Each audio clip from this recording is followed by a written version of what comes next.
Hello everybody, the Lawn Gnome is here, and Sunday always comes too late. Yeah, Hollywood, you know I love you more than one I should.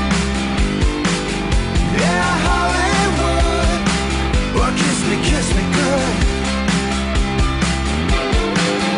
Yeah, Hollywood, you know I love you more than one. Welcome to the 7th and final installment of my week-long TV special, and today we're going to take a look at two different channels. We're going to take a look at the premium cable channels Showtime and HBO, and there's a lot to talk about in regards to these four specific shows.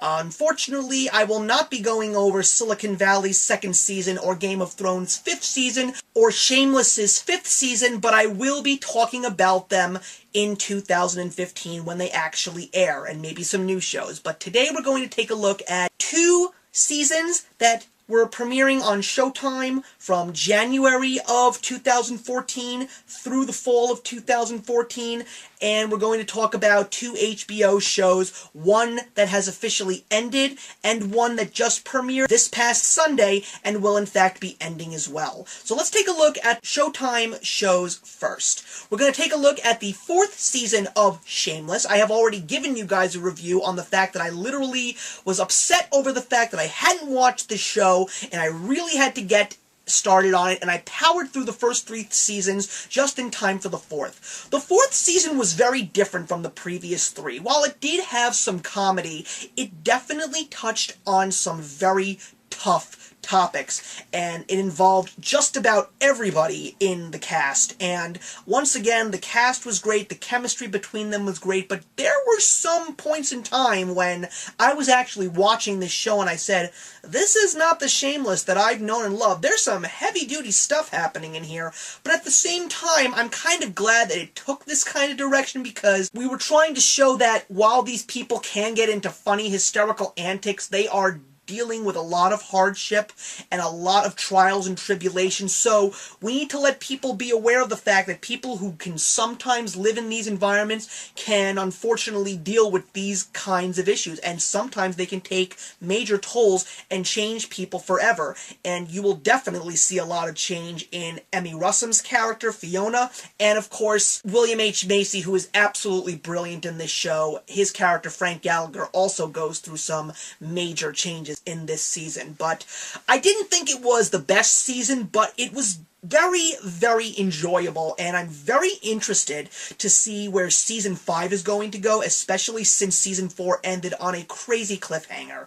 But now let's take a look at the 2nd Showtime show, and that is the 2nd season of Masters of Sex, starring Michael Shannon and Lizzie Kaplan. I unfortunately was not happy with it. I was so unhappy with it that I stopped after the 3rd episode. Why? I mean, I was so angry to see such an incredibly interesting show that pushed boundaries that I had never seen before, just because of the fact that it was talking about the 1950s and how sex was practically taboo, and other things like homosexuality and suicide were taboo, and all of a sudden, it gets to the point where it's just every single episode, 25 minutes worth of it, is just Dr. Masters and Virginia, his assistant, just sitting in a hotel room and talking. Why? Why are you just sitting in there and talking? Get to the good stuff already. I'm getting bored here.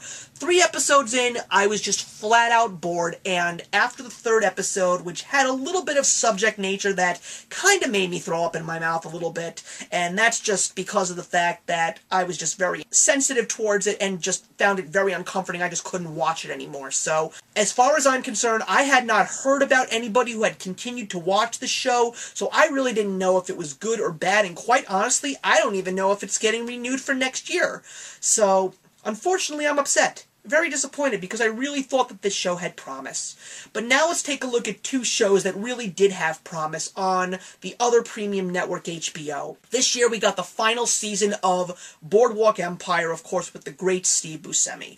I really liked how this show ended with its final season. It really tied up a lot of loose ends, and at the very end of the show, you really did get the bow put on the pretty package. What I loved so much about this season was the fact that it fast-forwarded to 1931. Al Capone was in power. We had Elliot Ness trying to bring him down, as well as other mob connections. We had the introducing of motion pictures. We had the stock market crash of 1929, the death of Arnold Rothstein. And look, if you guys didn't know that Arnold Rothstein died in 1929, you guys just don't really care or know about your history towards mafia and mob bosses, etc. And you also had the world basically coming out of the Great Depression with some other interesting figureheads that ended up showing up in Nucky Thompson's world. But one of the things that I was really happy about was when the story of Nucky Thompson comes to a close, when the lights finally go down on season 5, you also get a look at the other mob characters in the show, like Lucky Luciano, Meyer Lansky, and of course, finally, Bugsy Siegel is finally given the name. We already finally know it's Bugsy Siegel and not just a crazy guy running around with Meyer Lansky. I like that they didn't finish their story. We basically saw that they were going to go on to bigger and better things, because they did. And the same thing could be said about Al Capone, because we all know what happened to him in 1931. So I'm so happy that after a subpar season from season 2, when season 3 came out, it really picked back up, and we had a great 5 years of Boardwalk Empire overall, and I was extremely satisfied.